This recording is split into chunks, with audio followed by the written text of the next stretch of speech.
नमस्कार दोस्तों, स्वागत है आपका सिनेमैटिक नोवा में।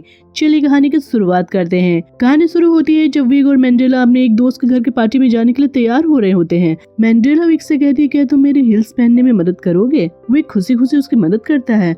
हिल पहनाने के बाद मैंडेला कहती है, तुम जानते हो ना मैं तुमसे कितना प्यार करती हूँ। ये सुनकर विग थोड़ा परेशान हो जाता है और बिना कुछ कहे जवाब देता है, चलो देर हो रही है। दोनों अपने दोस्त के घर पार्टी में पहुँचते हैं। वहाँ मैंडेला को अपना पुराना दोस्त जोएल मिलता है। मैंडेला जोएल के साथ बातें करने लगती है, समय बिताने में व्यस्त हो जाती है। उधर विक अपने दोस्तों के साथ बातचीत करता है और फिर मैंडेला को ढूंढने लगता है। जब वो उसे ढूंढता है तो देखता है कि मैंडेला घर के नीचे स्विमिंग पूल में जोएल के साथ मस्ती कर रही है और उसे किस भी कर रही है। ये देख के विक को बहुत दुख होता है, लेकिन चौंकाने वाली बात ये है कि वो अपनी पत्नी को किसी और के साथ ऐसे देखने के बाद भी विक को कोई झटका या हैरानी नहीं होती। वो इस स्थिति को भी शांति तरीके से देखता है, मानो ये पहले से ही उसको सब कुछ पता हो। पार्टी में विक के कुछ दोस्त उसे बताते हैं कि तुम्हारी वाइफ मैंडेला और जोएल के बीच जरूर कुछ चल रहा है, तुम्हें कुछ करना चाहिए। लेकिन विक उनके इस सुझाव को नजरअंदाज कर देता है, मानो उसे कोई फर्क ही नहीं पड़ता।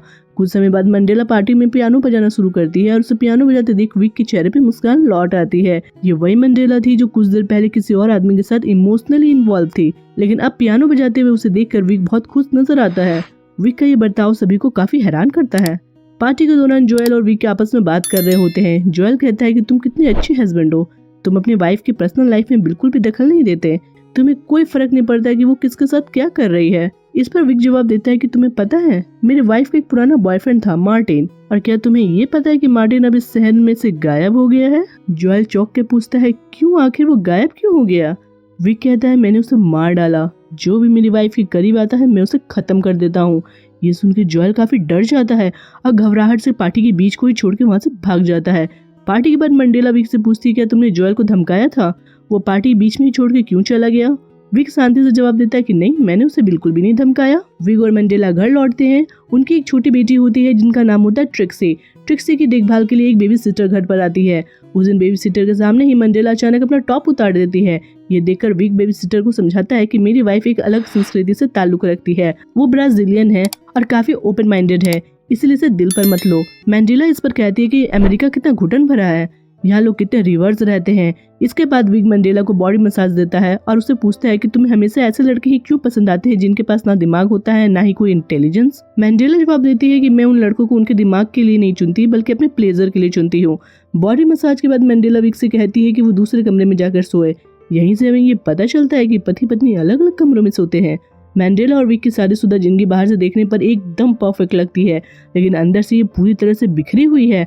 मैंडेला अपने बॉयफ्रेंड के साथ मस्ती करती है, जबकि विक उसे बहुत प्यार करता है और कभी भी उसे छोड़ना नहीं चाहता। इसीलिए वो मैंडेला के लवर्स को धमकाता है और उन्हें उनसे दूर करने की हमेशा कोशिश करता रहता है। विक अपना ज्यादातर समय अपनी बेटी ट्रिक्सी के साथ बिताता है। इसके अलावा वो अपनी हॉबी घोंघों को पालने में समय लगाता रहता है। उसने अपने घर के बाहर गार्डन में घोंघों के लिए एक छोटा सा कमरा बनाया हुआ है जहाँ वो काफी समय बिताता है।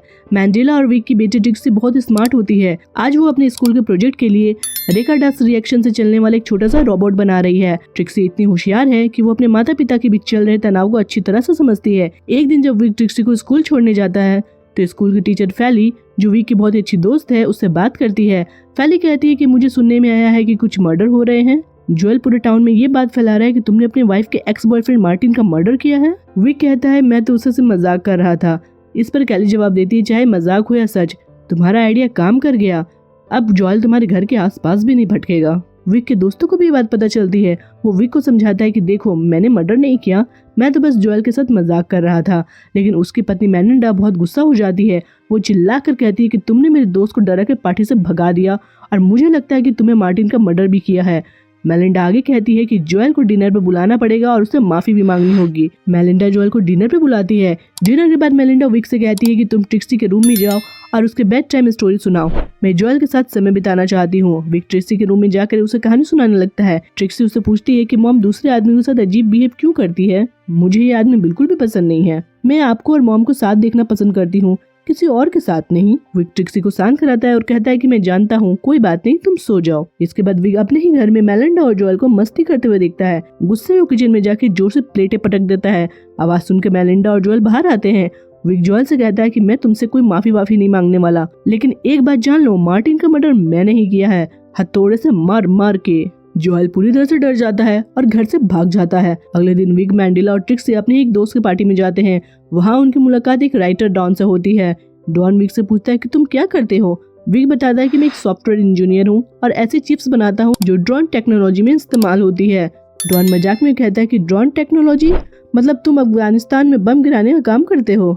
विग जवाब देता है कि बम क्यों, अगर कोई आदमी ढूंढना हो तो उसके घर खाना भी पहुंचाया जा सकता है।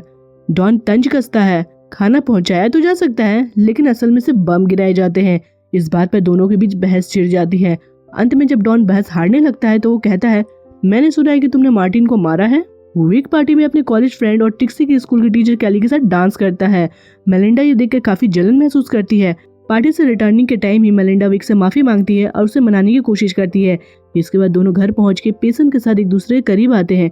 कुछ समय बाद विग को पता चलता है कि मेलिंडा पियानो क्लासेस ले रही है और उसका टीचर चार्ली अब उसका नया बॉयफ्रेंड बन गया है। विग जो पहले ही अपना समय घोंघा की देखभाल में बिताता था, अब अपनी ही कल्पनाओं में मेलिंडा और चार्ली को रोमांटिकली इन्वॉल्व होते हुए देखता रहता है। एक रात मेलिंडा घर नहीं लौटती है। विग उसे लेकर इतना परेशान होता है कि पूरी रात सो नहीं पाता। अगली सुबह जब मेलिंडा घर लौटती है तो विग उससे पूछता है कि तुम पूरी रात कहाँ थी। मेलिंडा बिना झिझक के जवाब देती है कि मैं चार्ली के साथ थी और हम क्वालिटी टाइम बिता रहे थे। मेलिंडा का ये जवाब विग को झकझोर देता है। मेलिंडा और आगे बढ़ के विग को चार्ली के बारे में ऐसी ऐसी बातें बताती है जो विग के लिए सुनना बहुत ही मुश्किल है। क्या तुम जानना चाहोगे कि उसने मुझे कैसे खुश किया, उसने मेरे शरीर पर कहाँ कहाँ निशान छोड़े। विग गुस्से और दुख से कहता है कि हमारी एक बेटी है, हमारी एक फैमिली है, तुम ये सब क्यों नहीं सोचती। इस पर मेलिंडा कहती है कि ये तुम्हारी पसंद थी, फैमिली बनाना और बच्चे पैदा करना, मैंने तो कभी ऐसा नहीं चाहा। स्पष्ट हो जाता है कि मेलिंडा ओपन रिलेशनशिप्स चाहती थी लेकिन विग ने फैमिली और बच्चों का सपना देखा था। यही वजह थी कि मेलिंडा अब इस रिश्ते में एडजस्ट नहीं कर पा रही थी। दूसरी तरफ विग चाहता है कि सब एक फैमिली की तरह एक ही छत के नीचे रहें, लेकिन मेलिंडा की हरकतों ने उसके इस प्लान को बर्बाद कर दिया। अब ये शादी, ये फैमिली और उनके इमोशन सब कुछ डीप वाटर्स में डूब चुके हैं। मेलिंडा का व्यवहार डीप वाटर्स में है और विग का फ्रस्ट्रेशन भी डीप वाटर्स में। विग ने मन ही मन ये तय कर लिया था कि अब वो ये सब नहीं सह पाएगा। आज विग के एक और दोस्त के घर पे पार्टी हो रही थी। सभी लोग पार्टी में मस्ती कर रहे हैं। मेलिंडा का पियानो टीचर और बॉयफ्रेंड चार्ली भी वहाँ आता है। चार्ली को देख के मेलिंडा बहुत खुश हो जाती है लेकिन विग के चेहरे पे नाराजगी साफ झलकती है। पार्टी के दौरान मेलिंडा चार्ली के पियानो बजाने से अनुरोध करती है। चार्ली मेलिंडा की बात मानकर पियानो बजाना शुरू करता है। उसकी धुन पर मेलिंडा खूब आनंद लेती है और ये देख के विग के अंदर का गुस्सा और भी बढ़ जाता है। विग ये चुपचाप देखता रहता है लेकिन मन ही मन उनकी भावनाएं और गहरी होती जाती है, जैसे वो किसी बड़े फैसले की ओर बढ़ रहा हो। रात हो चुकी है और विग मेलिंडा को ढूंढ रहा है। वो ऊपर जाता है और देखता है कि मेलिंडा और चार्ली काफी मस्ती कर रहे हैं। दोनों कमरे से बाहर निकल के स्विमिंग पूल में चले जाते हैं जहाँ वे और भी ज्यादा एंजॉय करने लगते हैं। अपनी पत्नी को चार्ली के साथ इस तरह से मस्ती करते देख विग का गुस्सा और चरम आसमान पर पहुंच जाता है। विग के मन में एक खतरनाक योजना बनने लगती है जिसका अंजाम चार्ली के लिए बेहद बुरा होने वाला है। थोड़ी देर बाद बारिश शुरू हो जाती है और सब लोग एक एक करके घर के अंदर चले जाते हैं। जब अंदर सभी लोग कुकीज का आनंद ले रहे होते हैं, विग मौका देखकर चार्ली के पास जाता है। बिना किसी झिझक के वो चार्ली को स्विमिंग पूल में डुबो कर मार देता है। इसके बाद विग चुपचाप घर के अंदर लौट आता है और ऐसा बर्ताव करता है जैसे कुछ भी ना हुआ हो। वो भी कुकीज खाने में व्यस्त हो जाता है और मानो सब कुछ सामान्य हो। उधर मेलिंडा चार्ली को ढूंढने लगती है। जब वो बाहर स्विमिंग पूल की ओर जाती है तो देखती है कि चार्ली का शव पानी में तैर रहा है। मेलिंडा चार्ली को स्विमिंग पूल में देखकर जोर से चिल्लाती है। उसकी चीख सुनकर सभी लोग दौड़कर बाहर आते हैं और चार्ली को पानी से बाहर निकालते हैं। सब मिलकर उसे होश में लाने की कोशिश करते हैं लेकिन चार्ली को रिवाइव नहीं कर पाते हैं। डॉक्टर और पुलिस की टीम मौके पर पहुंचती है। डॉक्टर चार्ली को मरा हुआ बता देता है। पुलिस सबका बयान लेती है और इन्वेस्टिगेशन शुरू करती है लेकिन उन्हें कोई ठोस सबूत नहीं मिलता। फिलहाल पुलिस इसे एक्सीडेंटल ड्राउनिंग का मामला बनाती है। हालांकि डॉन, जिसने स्विमिंग पूल में चार्ली और विग को अकेले देखा था, अब विग पर उसे शक करने लगता है। अपने संदेह को पुख्ता करने के लिए डॉन एक प्राइवेट इन्वेस्टिगेटर को हायर करता है जो विग पर नजर रखना शुरू कर देता है। एक दिन विग उस आदमी को अपनी पत्नी मेलिंडा के साथ पकड़ लेता है। पहले तो वो आदमी खुद को एक साइकोथेरेपिस्ट बनाने की कोशिश करता है लेकिन विग को उसको सच्चाई का पता चल जाता है। विग को अपनी पत्नी के बैंक स्टेटमेंट से ये पता चलता है कि मेलिंडा ने डॉन को कुछ पैसे ट्रांसफर किए हैं जो इस इन्वेस्टिगेशन के लिए इस्तेमाल हुए थे। यह जानने के बाद विग गुस्से से डॉन के घर जाता है और उसे चिल्लाता है, तुम्हें क्या हक है मेरे ऊपर किसी इन्वेस्टिगेटर को नजर रखने के लिए लगवाने का। डॉन की पत्नी कैली डॉन से कहती है कि तुम्हें विग से माफी मांगनी चाहिए, लेकिन डॉन जवाब देता है कि मैं क्यों माफी मांगू, मैंने तो कुछ गलत नहीं किया। इस घटना के बाद विग और डॉन के बीच कुछ और दरार गहरी हो जाती है लेकिन विग के लिए असली परेशानी डॉन नहीं बल्कि उसकी पत्नी मेलिंडा है जो अब अपने नए बॉयफ्रेंड टॉनी के साथ समय बिता रही है। टॉनी मेलिंडा का कॉलेज का बॉयफ्रेंड था और किसी वजह से अब वो वापस अमेरिका आ गया है। दोनों का फिर से मिलना विक के लिए और भी ज्यादा तकलीफदेह हो गया है और उसकी जलन फिर से भड़क उठी है। इसी बीच विक की बेटी ट्रिक्सी उसे कहती है कि डैड, मुझे पता है कि आपने क्या किया है, मुझे पता है कि आपने चार्ली को मार दिया है। विक थोड़ी देर शांत रहता है और फिर कहता है कि अगर तुम्हें ये पता है तो ये बात हमारे बीच ही रहनी चाहिए। ट्रिक्सी कुछ नहीं कहती और अपने कमरे में चली जाती है। वहीं दूसरी तरफ विक मेलिंडा और टॉनी को ऊपर कमरे में बात करते हुए सुनता है। वो छुप कर उनकी बातचीत सुनता है। मेलिंडा टॉनी से ये कह रही होती है कि कब चलने का प्लान है।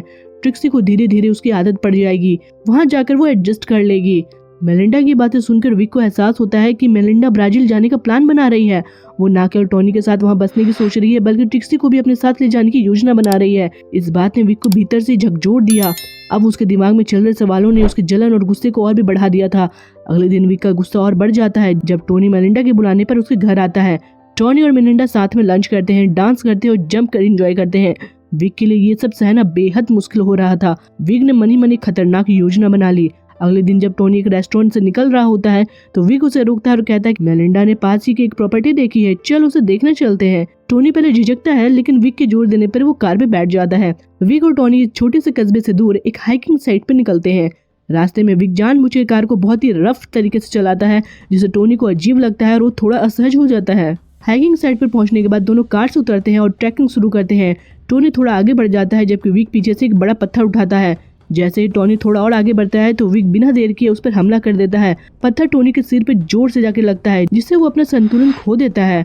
टोनी लुढ़कता हुआ हाइकिंग साइट के नीचे नदी के पास पहुंचता है और वहीं उसकी मौत हो जाती है। विक कुछ देर शांत खड़ा रहता है, फिर वापस अपने रास्ते लौटने लगता है मानो कुछ हुआ ही ना हो। विक टोनी की मौत के बाद नीचे नदी के पास जाता है और टोनी की जेब से उसका वॉलेट निकालता है और उसकी लाश को एक बड़े से पत्थर से अपने बेल्ट की मदद से बांधकर नदी में डुबो देता है। ऐसा करने के बाद वो अपने डॉगी के साथ घर लौट आता है। घर पहुंचकर विक मेलिंडा से पूछता है कि टोनी काफी दिनों से घर में दिखाई नहीं दे रहा, क्या बात है। इस दौरान वो ट्रिक्सी के साथ शांति से डिनर एंजॉय करता है जैसे कुछ हुआ ही ना हो। कुछ दिन बाद मेलिंडा कहती है कि काफी समय हो गया है, हम हाइकिंग साइट पर पिकनिक के लिए नहीं गए हैं, चलो वहीं चलते हैं। विक सहमति जताता है और मेलिंडा एम ट्रिक्सी के साथ पिकनिक के लिए उसके हाइकिंग साइट पर जाता है। वहाँ पहुंचकर विक अपने फोन में मेलिंडा की बहुत सारी तस्वीरें दिखाता है जो उसने समय समय पर ली थी। ये देखकर मेलिंडा काफी खुश हो जाती है। वो भावुक होकर कहती है कि तुम ही अकेले हो जो मेरी हरकतों के बावजूद मेरे साथ रहना चाहते हो। मैं सच में तुमसे बहुत प्यार करती हूँ। मेलिंडा काफी इमोशनल हो जाती है और नदी के पास चली जाती है। उसे वापस लाने के लिए विक वहाँ जाता है लेकिन वो देखता है कि टोनी की लाश जो अब पानी में डूबी हुई थी अब फूलकर सतह पर आ गई है। विक घबराता है लेकिन खुद को संभालता है, किसी को शक न हो इसलिए वो तुरंत मेलिंडा और ट्रिक्सी को वहाँ से घर लेकर घर लौटने लगता है। हालांकि वो जानबूझकर मेलिंडा का एक स्कार्फ वहीं छोड़ देता है। रास्ते में मेलिंडा कहती है कि मेरा स्कार्फ वहीं रह गया है। विक अनजान बनते हुए कहता है कि कोई बात नहीं, मैं कल लेकर आ जाऊंगा। पिकनिक के बाद घर लौटने पर मेलिंडा विक के साथ इंटीमेट होती है। लंबे समय के बाद विक को ऐसा महसूस होता है कि शायद मेलिंडा बदल गई है, लेकिन इस बदलाव के पीछे की सच्चाई क्या है, ये सवाल अभी भी विक के मन में बना हुआ था। अगले दिन विक मेलिंडा के उठने से पहले ही स्कार्फ लेने के बहाने हाइकिंग साइट पर चला जाता है। मेलिंडा बाद में उठती है और विक को ढूंढने के लिए उसके घोगे वाले कमरे में पहुंचती है। वहां उसे टोनी का वॉलेट भी मिलता है। वॉलेट देखकर मेलिंडा को समझ आ जाता है कि विक ने ही टोनी को मारा है।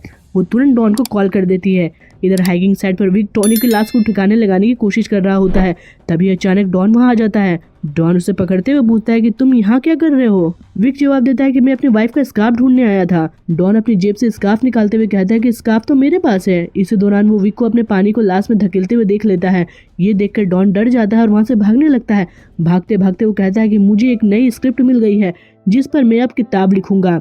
डॉन पुलिस को मैसेज करना चाहता है लेकिन फोन के ऑटो करेक्ट की वजह से मैसेज नहीं हो पाता है। इसी बीच उसका फोन भी नीचे गिर जाता है। डॉन अपनी कार में बैठकर भागने की कोशिश करता है लेकिन पहाड़ी रास्तों की वजह से वो कार को सही से चला नहीं पा रहा होता है। विक इस इलाके से अच्छी तरह से परिचित था इसलिए वो शॉर्टकट लेते हुए अपनी साइकिल डॉन के कार के सामने ले आता है। डॉन अचानक विक को देखकर कार को रोकने की कोशिश करता है लेकिन उसका बैलेंस बिगड़ जाता है। कार खाई में गिर के नदी में डूब जाती है और डॉन वहीं पे मर जाता है। विक चुपचाप वहां से लौट आता है मानो कुछ हुआ ही ना हो। अब उसके सारे राज उसके साथ सुरक्षित लगते हैं लेकिन उसकी जिंदगी के डीप वाटर्स और गहरे हो गए हैं। इधर मेलिंडा रोते हुए अपना बैग पैक करती है और घर छोड़ने की तैयारी करती है लेकिन ट्रिक्सी उसकी बेटी गुस्से में आकर मेलिंडा के बैग को उठाकर स्विमिंग पूल में फेंक देती है। ट्रिक्सी कहती है कि मैं कहीं नहीं जाऊंगी, मैं तुम्हें और डैड को एक साथ देखना चाहती हूँ। ट्रिक्सी की ये बातें सुनकर मेलिंडा थोड़ी देर के लिए रुक जाती है और ऐसा लगता है कि उसके मन में कुछ बदलाव आने लगा है। कुछ समय बाद विक घर लौटता है और मेलिंडा से पूछता है कि क्या हुआ। मेलिंडा जवाब देती है कुछ भी तो नहीं। मेलिंडा को अब सब कुछ पता चल चुका होता है। टॉनी की मौत, विक की हरकतें, लेकिन उसने विक से इस बारे में कुछ भी नहीं कहा। उसने घोंघा वाले कमरे से मिले टोनी के वॉलेट को भी जला दिया। मेलिंडा को एहसास हो चुका था कि विक से ज्यादा उसे और कोई प्यार नहीं कर सकता। उसने ये तय कर लिया था कि अब वो विक और ट्रिक्सी के साथ ही अच्छी फैमिली की तरह जिंदगी बिताएगी। गलत तरीके से ही सही, लेकिन विक ने अपनी शादी को डीप वाटर्स में डूबी हुई थी उसे वापस बचा लिया और इसी के साथ ही फिल्म खत्म हो जाती है। तो दोस्तों, उम्मीद है कि आपको ये कहानी पसंद आई होगी। अगर आपने यहाँ तक वीडियो को देख रखा है तो चैनल को सब्सक्राइब करें और कमेंट में बताएं कि आपको ये कहानी में कौन सा हिस्सा सबसे अच्छा लगा। हम रोजाना आपके लिए नई और दिलचस्प कहानियां लेकर आते हैं। इस वीडियो को अपने दोस्तों के साथ शेयर करना ना भूलें ताकि सब कोई मिलकर इस कहानियों पर बात कर सके। अगर आप अपने लेफ्ट में दिख रहे वीडियो पर क्लिक करेंगे तो आपको और भी शानदार फिल्में और कहानियां देखने को मिलेंगी। तब तक के लिए आप खुश रहिए और मुस्कुराते रहिए।